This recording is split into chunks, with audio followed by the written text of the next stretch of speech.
Je fais une petite démonstration simple. Quand le président passe, il y a gyrophare, il y a motard et puis il y a cortège.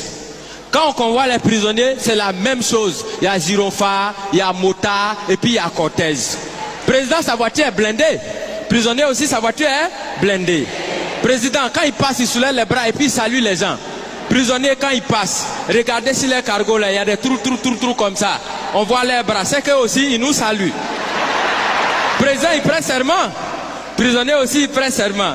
Il dit, je jure de dire la vérité, rien que la vérité. Président, il prête serment où? Au palais présidentiel. Prisonnier, il prête serment où? Au palais de justice. Chacun a son palais. Quand président dort, on le surveille. Quand prisonnier dort aussi, on le surveille. Président, il a sa garde spéciale qu'on appelle garde républicaine. Prisonnier aussi, il a sa garde spéciale qu'on appelle garde pénitentiaire. Pour aller voir le président, on prend rendez-vous. Est-ce que pour aller voir les prisonniers aussi, on ne prend pas rendez-vous?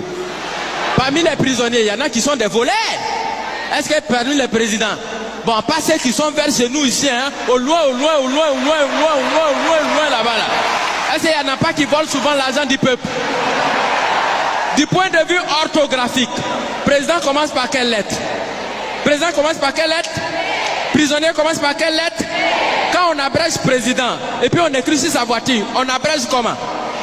On écrit PR. Est-ce que parmi dans l'orthographe des prisonniers, il n'y a pas PR aussi dedans? Donc ça veut dire quand tu regardes très bien, tu as l'impression que président et puis prisonnier, on dirait que les deux ils sont quelque part même chose. Tu as l'impression que chacun est assis à la place de son camarade.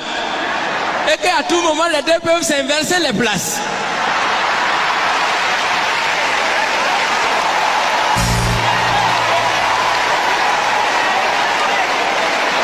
Parce que souvent, c'est le président qui devient prisonnier. Souvent aussi, c'est le prisonnier qui devient président. Parce qu'on peut partir de la prison à la présidence. Exemple, Nelson Mandela. Mais on peut aussi partir de la présidence à la prison.